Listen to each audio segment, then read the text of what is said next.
Today on Locked On Canadiens, we take a look at the schedule and a coaching update in Laval.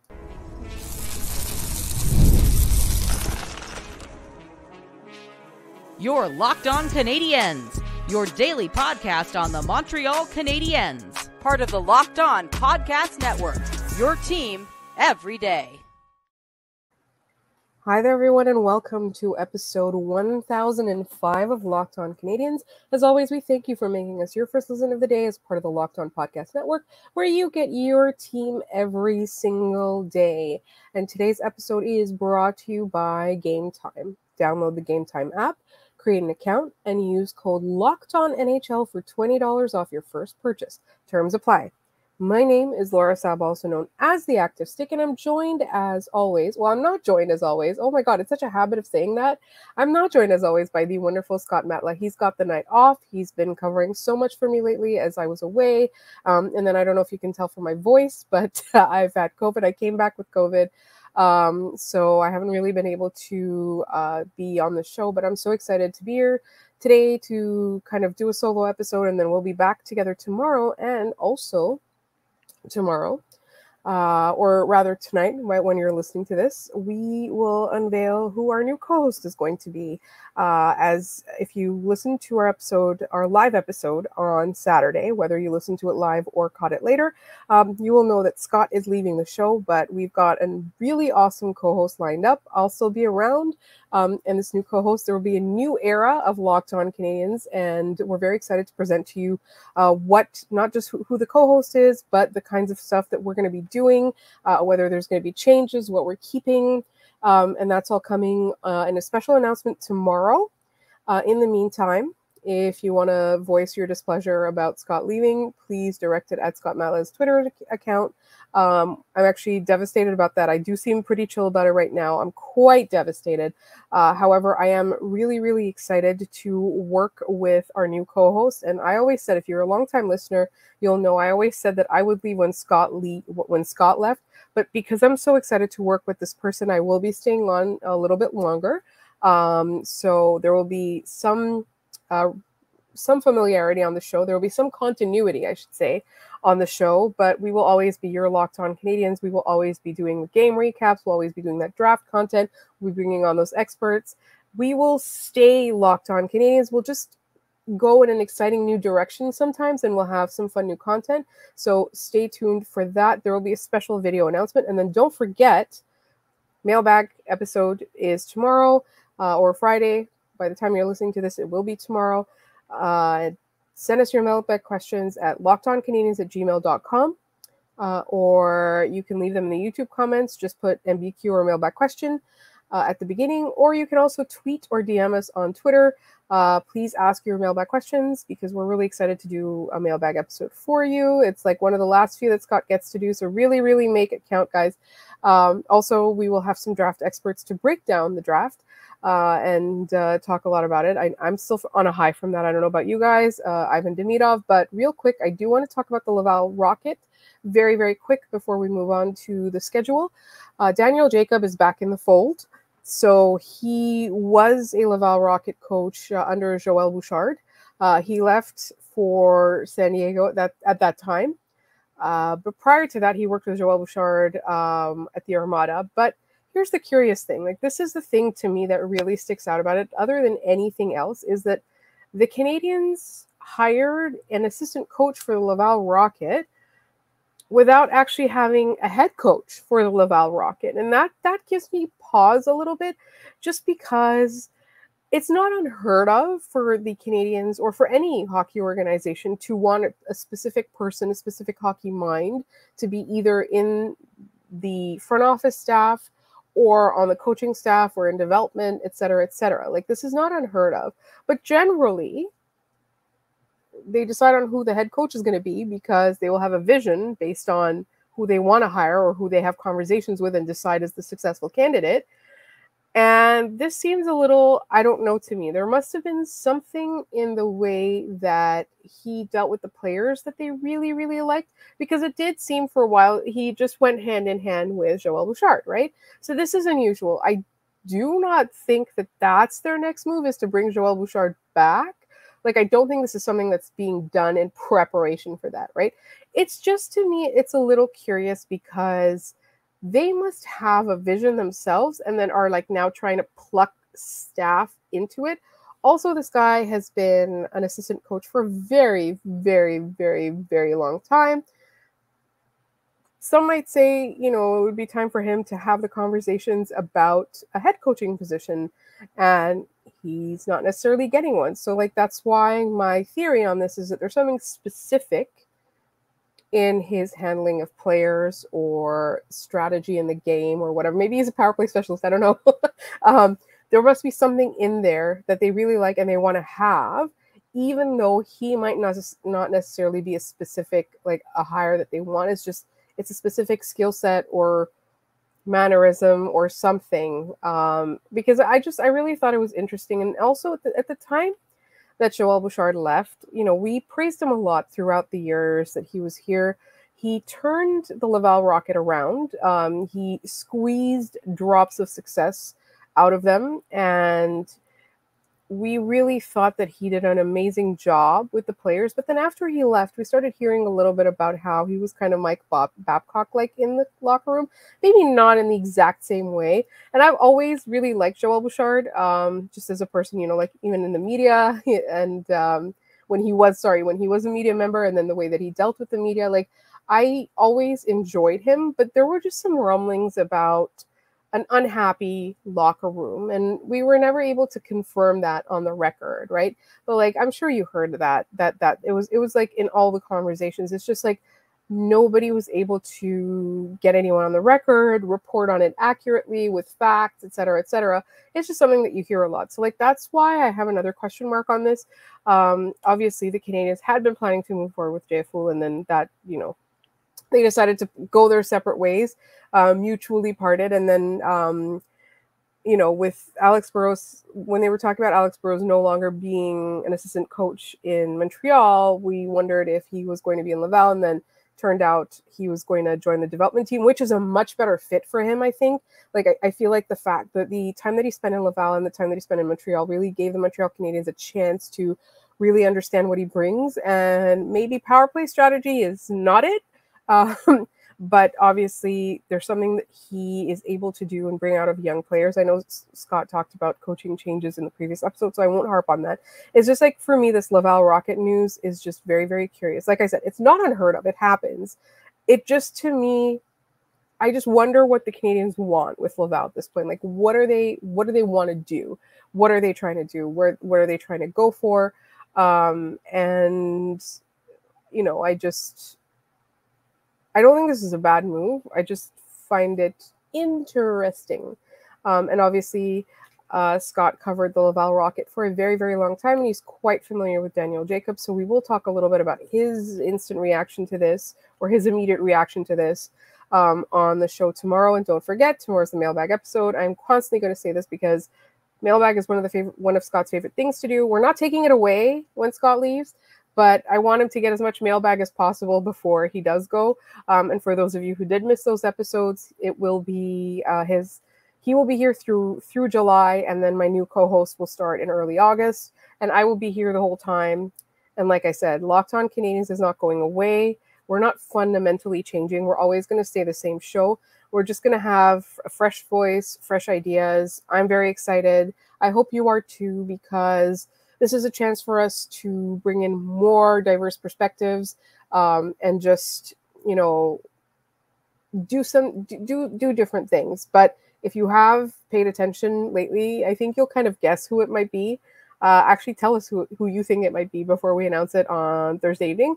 You can ask us mailbag questions or guess our new co-host, lockedoncanadiens@gmail.com, YouTube, or Twitter. It's LO_Canadiens. In the meantime, I did want to talk a little bit about the Montreal Canadiens schedule, what I'm looking forward to, and then what my thoughts are on where the Canadiens are going to end up, based on the schedule, when all is said and done at the end of next season. And that's all coming up in just one moment.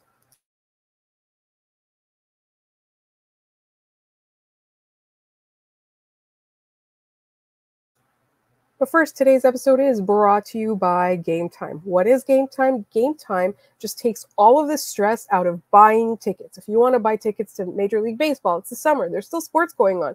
If you want to buy tickets to concerts, if you want to buy tickets to a comedy show in your area, basically any event, Gametime is here for you. And why do I say that? It's because it's so easy to use. Like, I used to get so frustrated before I found out Gametime because, it was hard to find tickets. You would always miss the boat. You couldn't get deals on it. It was always so expensive. And then you also ended up paying an arm and a leg just in fees. And so for me, like, Gametime has so many advantages, but they've got last minute deals, and you could save up to 60% buying last minute. Honestly, theater, comedy, anything you want. They have flash deals, zone deals, and the all-in pricing. Like I said, there's no hidden fees. You know what you're going to pay up front. You can also get a view from your seat before you buy. Like, it's really, truly the easiest way to do it. And they have the lowest price guarantee because honestly, like, buying tickets should never be hard. So take the guesswork out of buying MLB tickets or any kind of tickets with Gametime. Download the Gametime app, create an account, and use code LOCKEDONNHL for $20 off your first purchase. Terms apply. Again, create an account and redeem code LOCKEDONNHL for $20 off. Download Gametime today. Last minute tickets, lowest price guaranteed.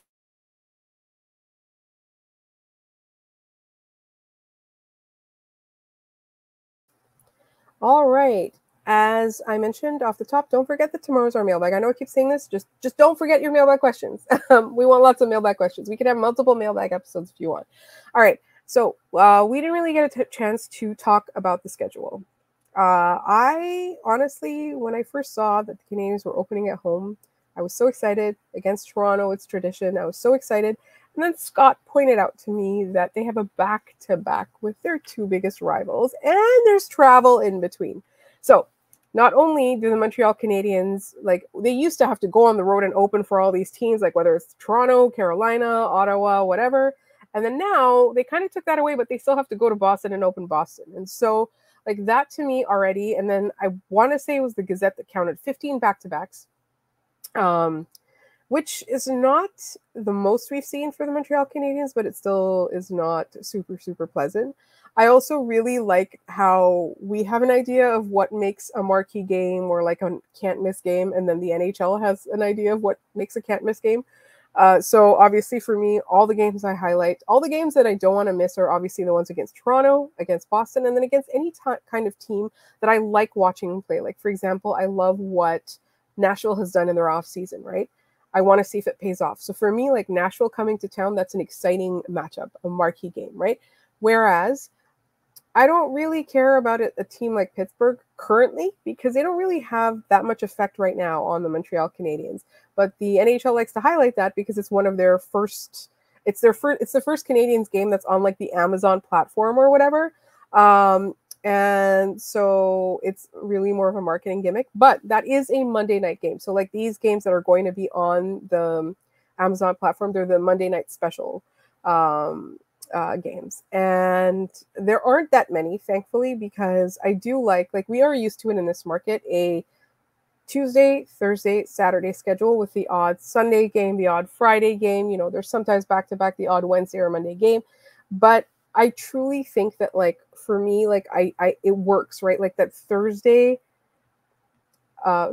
Thursday, Saturday really works. Like, for example, the Buffalo Sabres play so many games on Fridays. Like, they're a thing. Like, that's kind of the way it is. All right, so let's get back to the schedule. Like, I went off on a tangent there. I have a rant. So back to the schedule. The first three games are actually all the teams we hate. So it starts Toronto, and then it's Boston, and then a couple of days later, it is Ottawa in town. Ottawa, to me, is not a marquee matchup. That's the game. Those are the games I want to miss, right? Like I was talking about Nashville coming to town or something like Colorado coming to town. Like teams that I like what they've done, I want to see them in action. Like those are teams that I like, you know? Or like if there's a particular player that I'm interested in watching. But I do not have any interest ever in watching Ottawa play. And then specifically against the Canadiens, the Montreal Canadiens cannot seem to beat Ottawa. That's going to be a thing where, like, this season it's going to be, I think there's going to be a lot more pressure on that. Also, the Western swings are a little bit weird this year. So they're doing their, like the one they usually do in January where they go to Southern California. That's happening in early February. And then they come back here for a couple of games and then they go right back west where they do their Canadian West Coast swing, which is a bit interesting. It's like, it's much closer. It's usually the Canadian swing is like at some point in October or November, like they'll get it out of the way early, but that's not what we're getting this year. The game that I personally am looking forward to the most is the game on Sunday, December 1st at 3 p.m. That is the Bruins Centennial game. So obviously when Montreal had a Centennial game, the Bruins were the opponents. And then in this case, they're doing the exact same thing. When it's the Bruins' turn, Montreal is there to grace them with their presence. And I'm actually quite excited about that because I feel a little bit more positive about the Habs than I did last year. There were so many games last year where I would be like, oh, the Canadiens don't even have a chance. And like, I'm not being a hater or anything like that. It's just that's the way it was, right?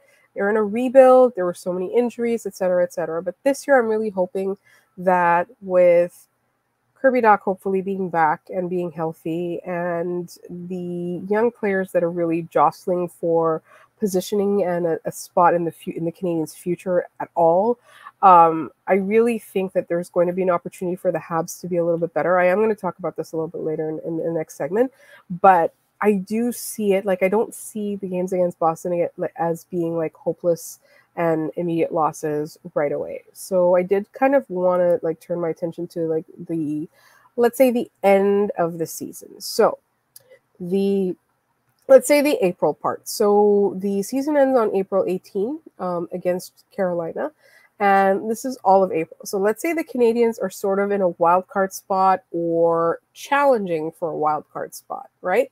So they have a back-to-back with travel. No, it's not a back-to-back, actually. It is, there's a day in between. So they end March in Florida against the Stanley Cup champions, who we saw were a very relentless team, very, very tough to play against. Just before that, they have Carolina. So March ends with Carolina and Florida. And Carolina, for me, I don't really believe in them in the playoffs anymore, but in the regular season, they really are a tough team. So then after they do Carolina and Florida in March, on April Fool's Day, they're playing Florida here, followed by Boston, followed by Philadelphia, then they're going to Nashville, then they're going to be playing Detroit, Ottawa, Toronto, Chicago, and Carolina. So let's just take a look at that, right? So like you've got Florida twice, and then you're going to Boston, and Boston is still a team where I expect it's not even going to be a wild card spot. It's going to be a top 3 spot for the playoffs. And then Philadelphia, like the Canadiens have in recent years been really good against Philadelphia.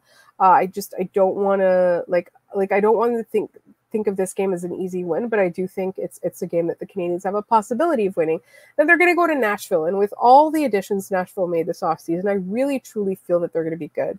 Then it's Detroit, and Detroit is going to be fighting the Canadiens for a playoff spot, right? So obviously, if you were to ask me to bet on it, I would say Detroit over Montreal, given how much further along they are in their rebuild. And then after that, it's Ottawa, which the Canadiens really can't really beat them. And then there's Toronto, who I still expect to be good this year. I still expect the exact same thing from them. Good in the regular season, not so great in the postseason. Then Chicago, who will be tanking, let's be honest.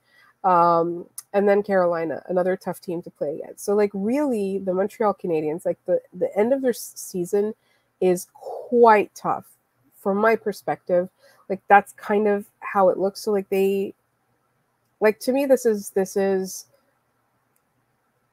tough part. Like the Canadiens really need to start banking points early in the season.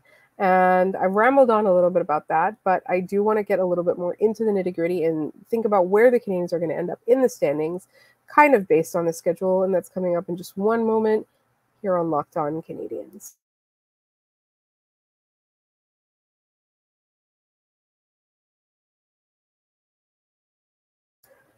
All right, before the break, I was kind of talking about the end of the schedule and how it was tough. Right, so the Montreal Canadiens really need to grab as many points as they can in the early going. Like, as we know, when it like October and November really, really matter. And like there's this like saying in hockey where like if you're out of the playoff standings by American Thanksgiving, then you probably don't really have a shot of making it back in.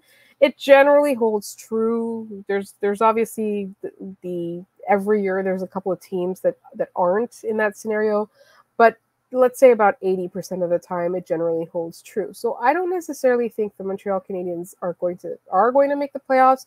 If you talked to me and Scott earlier this season, we were talking about, we expect them to challenge for a wild card spot this year.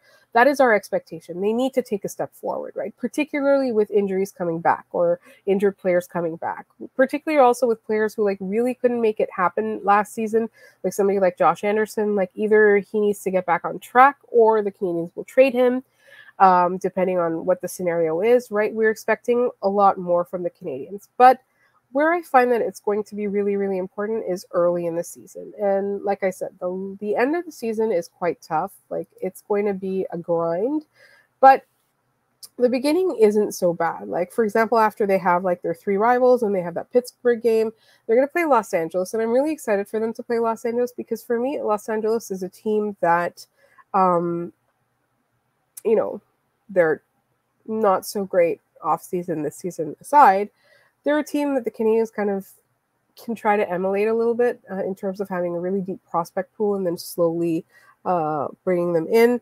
And then we've got an Islanders game, Rangers game, St. Louis, Philadelphia. Like the early part of the season is kind of mid. It's not difficult. It's not easy. It's mid. Like there are no gimmies here.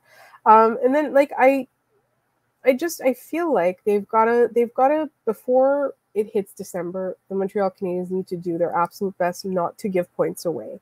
And it's not a hopeless case if they do, but I'm trying to like not just look at the schedule, but also look at who's returning, who's playing. There are a lot of people that have been asking us actually, or pointing out that media members are talking that the Montreal Canadiens could actually potentially buy out or have that agreement with the MHL or with SKA actually to bring Demidov here. I don't see that as the intention. Like it does feel like both the player and the team have they're talking about him coming over next year. But obviously none of this it's a total game changer if they do manage to have this agreement. The offseason is still pretty long. Things might change. I don't foresee it happening, but we'll see. Like he intends to play the rest of his contract. There's 1 year left, 1 season left, and he's going to come over as soon as it's done. But in case that happens, like then none of this is true. Like none of what I said. So I think Kirby Duck coming back is going to be so crucial because it gives the Canadiens so many more options. Also, right now that there's a possibility for players to kind of try to challenge to get into the lineup out of training camp. There's so many possibilities for the Canadiens. We talked about Owen Beck. We talked about him a lot. But like when you look at this team, you're like, he could be a great 4th line center. He could also be a 3rd line center. But the idea is that the Canadiens should be so good that he should be on the 4th line. And he's a phenomenal bottom 6 player. I truly have a lot of faith in him for being a 3rd liner. But I just, there's so many possibilities for the Habs. And I think every year we say this is probably the 4th year in a row that we say this, but how could they possibly have as bad injury luck as they have had for the past 3 or 4 years? I really don't see it happening. I do feel, and we cannot forget Logan Mailloux. We cannot forget Sean Farrell. We cannot forget those guys that are, they're trying to earn an NHL spot, but also somebody like Joshua Roy, who has an NHL spot. Like for all intents and purposes, he did what he needed to do to get into the NHL. But how does he hold on to it, right? Like he's not fully solidified yet. There's all these possibilities. There's all these hungry players. There's all these young players, and then, they also, I think, with Kovacevic, I am gonna miss him so much. But it was kind of like an addition by subtraction kind of thing because there were too many defensemen in that spot. There were too many defensemen that kind of do the same thing. And the Canadiens kind of had a lot of options, so letting him move on. But his underlying numbers were always great. He was always reliable. But this presents an opportunity for somebody else to show up and really blow the Canadiens away. So in terms of like where I logically see the Montreal Canadiens finishing next season, like what my head says is just outside of a playoff spot. So much higher than they were this season, like ranked much higher than they were this season. But unfortunately, and I know people are going to get upset when I say this, but they are going to be in that quote unquote no man's land where you're not low enough for a top draft pick, but you're not high enough to make the playoffs. But that's not necessarily a bad thing. Like I look at the last 3 drafts the Canadiens have done since Kent Hughes and Jeff Gorton came in. Now is the time for them to kind of start figuring out who these players are, who they want to trade for assets in the future, or who they want to like continue to invest time in, because next off season, we will not be having this conversation. Next off season, the expectation will be the Montreal Canadiens are going to make the playoffs, right? It would be so much fun if they did this year. It would be kind of like, I think, was it 2009 Chicago? Like they made the playoffs. It didn't go very well for them, but then you could see how exciting that team was. They were young, et cetera, et cetera. I really hate the Blackhawks as an organization after what they did. But in terms of like watching the players on the ice and watching the development on the ice, like that to me is the best example of what I envision for the Canadiens this season should they make the playoffs. Anyway, I rambled on for a long time. You listened to my COVID voice. Do not forget to send us mailbag questions. Like I'm going to wrap this up here. And remember, we have our very special announcement.